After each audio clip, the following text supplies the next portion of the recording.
So, anyone else ever feel like their bank account does a disappearing act after a fun weekend like this? Preach. I swear I budgeted for everything, but somehow I'm already staring down another month of ramen noodles. Don't even get me started. I keep wanting to save for that dream vacation, but those cute shoes and spontaneous outings keep getting in the way. Look, we've all been there. But what if I told you there were ways to take control of your finances, have fun, and reach your financial goals? This channel is all about breaking down the basics of finance for beginners like us. No confusing jargon, just practical tips and tricks to help you manage your money, build savings, and maybe even splurge guilt-free once in a while. So are you ready to finally understand where your money goes and make it work for you? Let's dive in. Exactly. Think about it, wouldn't it be great to know exactly where your money goes? Imagine being able to save for the things you truly want without feeling stressed. That's the power of financial literacy. It's basically understanding how money works and using that knowledge to make smart choices with your finances. Absolutely. In this video, we'll be covering 5 essential points that form the basis of finance for beginners. We'll talk about things like budgeting, saving strategies, understanding debt, and even some basic investing concepts. By the end, you'll have a toolbox of practical tips to take control of your financial journey. So, are you ready to get started? Let's unlock the secrets to financial freedom together. Point 1. Understanding money. Alright, let's start with the building blocks: money itself. Cash in your wallet, those cards you swipe, it's all a tool we use for buying things. But money does more than just clink in your pocket. It actually serves 3 main purposes. The first is as a medium of exchange. Imagine bartering, trading one good for another. What if you wanted a pizza, but the pizza guy only wanted socks? Money eliminates that hassle. It's a universally accepted way to pay for things, so you can buy that pizza without needing a collection of mismatched socks. Second, money acts as a unit of account. Think of it like a ruler for measuring value. Everything from a cup of coffee to a house has a price tag and a common currency. This makes it easier to compare the value of different things and make informed decisions about what to buy. Finally, money serves as a store of value. Unlike that delicious pizza you just bought, which is hopefully gone by now, money can hold its value over time. So you can earn money today and use it to buy something you want later, like that concert ticket next month. That makes sense. But isn't money just cash these days? Not necessarily. Money can come in different forms. There's the physical cash you carry, but there's also digital currency, like the money in your bank account that you use for online purchases or swiping your debit card. It's all about having a convenient way to store and transfer value. Point 2. Building a budget. Alright, now that we understand the basics of money, let's talk about how to manage it effectively. Imagine your finances as a house. You need a blueprint to keep everything organized, right? That's where a budget comes in. A budget is basically a plan for your money. It helps you track your income, which is the money you earn, and your expenses, which is the money you spend. By seeing where your money goes, you can make informed decisions about how to allocate it. So how do we actually create a budget? Great question. Creating a budget is pretty straightforward. Here's a step-by-step approach. Step 1. List your income. This includes your salary, any side hustles, or even birthday money. Be sure to factor in all your income sources for a complete picture. Step 2. List your expenses. Now, be honest. Track everything you spend money on, from rent and groceries to that daily coffee and those streaming subscriptions. Having a clear picture of your spending habits is key. Step 3. Categorize your expenses. Once you have everything listed, group your expenses into categories like housing, food, transportation, entertainment, and so on. This helps you understand where your money is going most. Step 4. The golden rule: make sure your income is more than your expenses. If you're spending more than you earn, you'll end up in debt.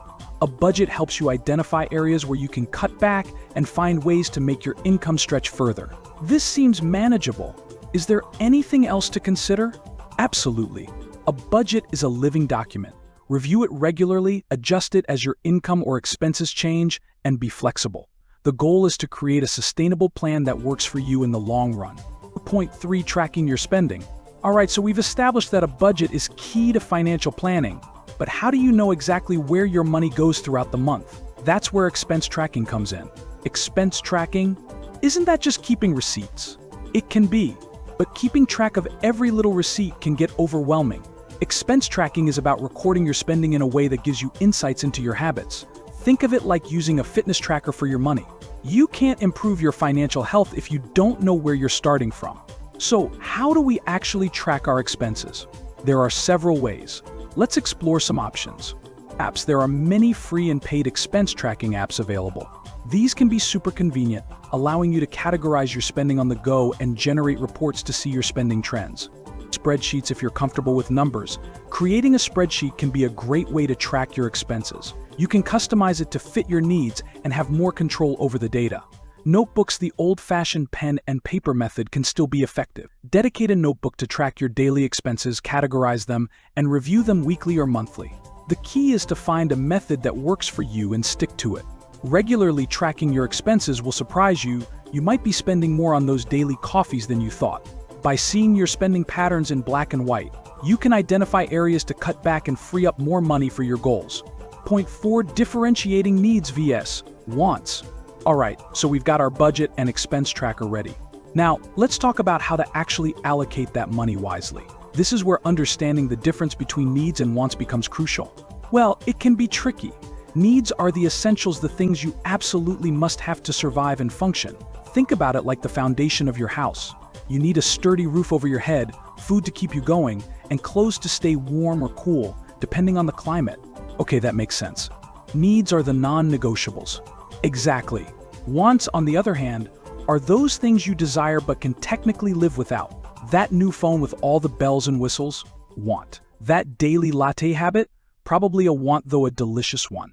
Wants are all about fulfilling your desires and adding comfort or enjoyment to your life. So how do we spend wisely and avoid blowing our budget on wants? Here are some tips. Prioritize ruthlessly. List your needs first: rent, groceries, transportation to work. These come before anything else. Do a need vs. want check before every purchase. Ask yourself, is this something I absolutely need? Or is it just a desire? A craving for takeout might be a want, while healthy groceries are a need. Embrace delayed gratification. Setting a goal for a bigger purchase, like saving for a vacation, can help you resist smaller, impulsive wants. The excitement of reaching your goal will be much more satisfying than a fleeting splurge. Those are all great tips. But sometimes I really want that new gadget everyone's talking about. It's okay to indulge in wants occasionally. The key is finding a balance. Maybe you can save up for that gadget with a portion of your income specifically dedicated to fun money. Just remember, prioritize your needs first, and then you can enjoy the fruits of your financial discipline. Point 5. Saving strategies. Alright, we've covered the basics of budgeting and prioritizing needs. But what about those rainy days, or even sunnier ones? That's where saving comes in. Saving? Isn't that just for grown-ups with fancy investment accounts? Not at all. Saving is crucial at any stage of life. It's like building a safety net, a financial cushion to catch you in case of unexpected events. Imagine your car breaking down. Having an emergency fund can prevent that from derailing your entire budget. That makes sense. But what about bigger goals, like a dream vacation or retirement someday? Absolutely. Saving allows you to plan for those long-term dreams. There are different ways to save for different goals. An emergency fund, for example, should ideally cover 3 to 6 months of living expenses. This can be kept in a high-yield savings account for easy access. For long-term goals, like retirement, you might consider investing. But before we get there, let's talk about a superpower of saving: compound interest. Imagine you save $100 and earn a 5% annual interest. That means you not only earn interest on your initial $100, but also on the interest it accumulates each year. Over time, this snowball effect can significantly grow your savings.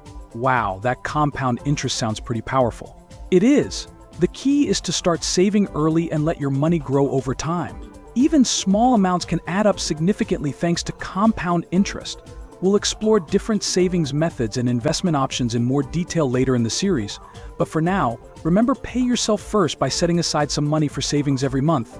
Your future self will thank you.